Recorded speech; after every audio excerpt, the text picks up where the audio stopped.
Hello, this is JC or John, whatever you want to call me, from Give Your Dog a Life.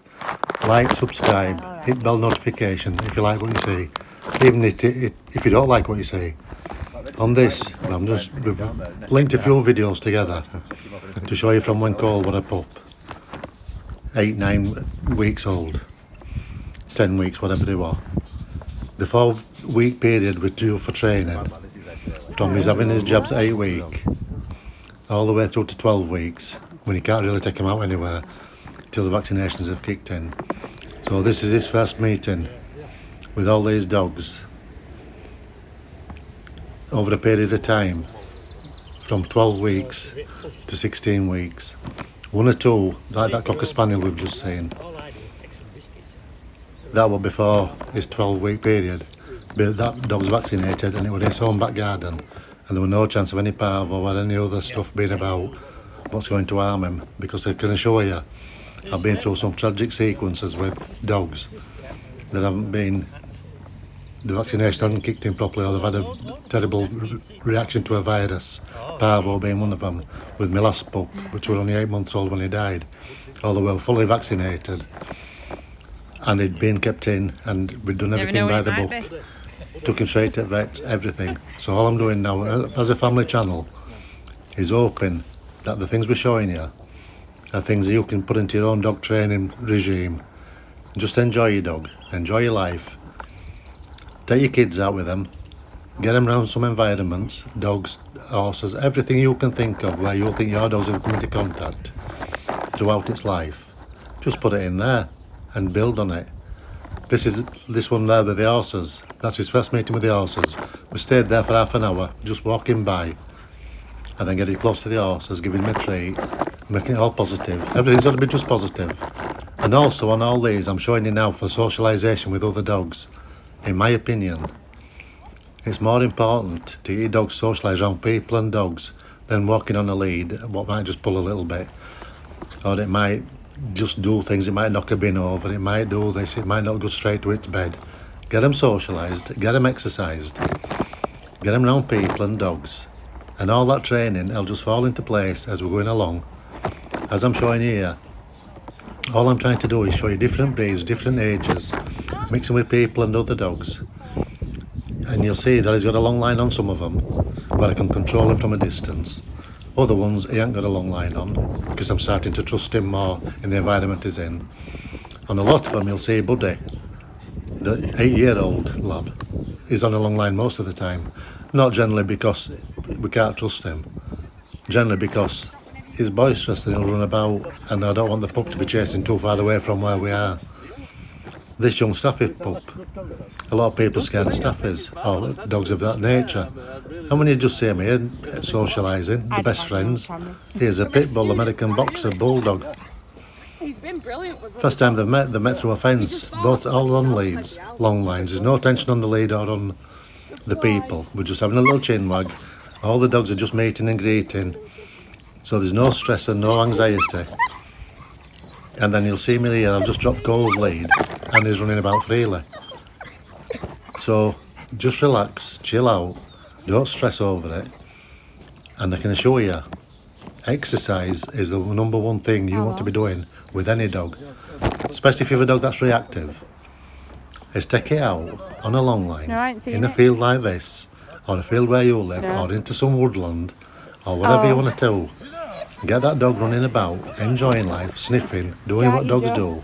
Might bark and carry on at a squirrel running by.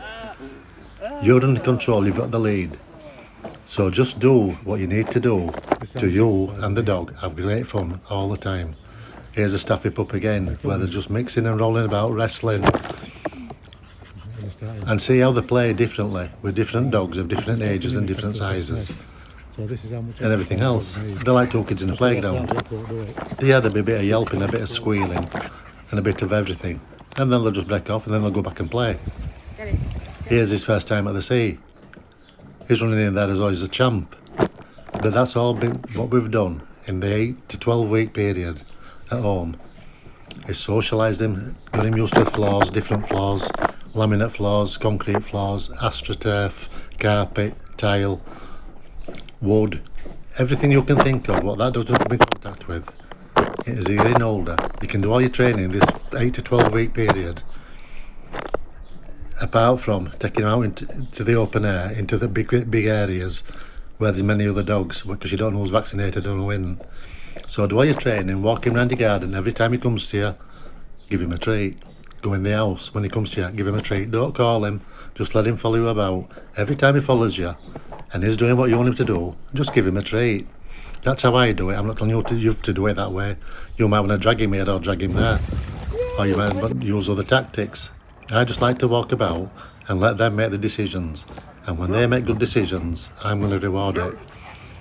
Now everybody won't like this, but that's the way I do it. You'll see him a lot of the time, Cole, without a lead on him, and he's got an harness. I like to walk him on an harness. I'm going to train him to walk on an harness, not pull his neck out on a lead.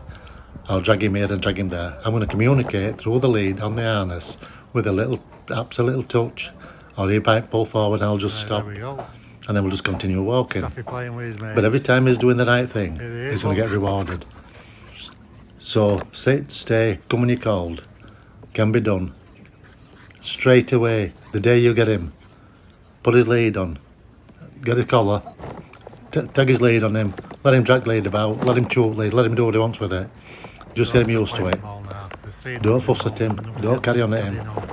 When he wants to go out for a wee, or whatever he's doing, walk him down the steps, guide him down the steps, let him go down slowly, so he ain't damaging himself. Control him, then you'll start getting your impulse control when you start to feed him. You get 4 chances to feed the dog the day as a pup. So take some of his rations out of his dish, he'll sit, they do it naturally. He'll stay for a second or two, they'll do that naturally. Then he'll come to your dish, he'll do that naturally. All you'll need to do is lengthen the stay period between sitting, stay, come to your dish, and do that 4 times a day. Throw it in once or twice in between. How long will that take you?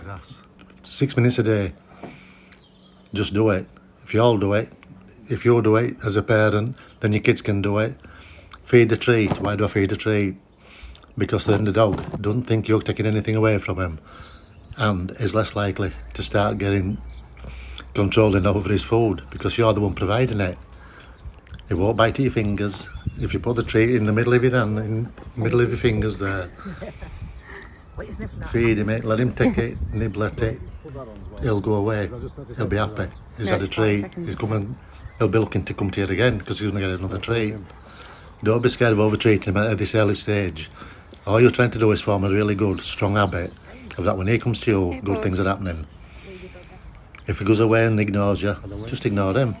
He'll come back to you sooner than you'll expect, because he's expecting good things. So all we're doing is building. I'm just watching now because he's run off out the corner when I'm telling him how good he's behaving. And all through your life, you'll have done it at work, where you've a structure. You need structure, you need playtime, you need free time. It's just the same. If you play sport, you'll have coaches who'll shout and ball at you. Anyway, that's it. So take it easy. Like, subscribe, thumbs up, thumbs down, whatever it is. Join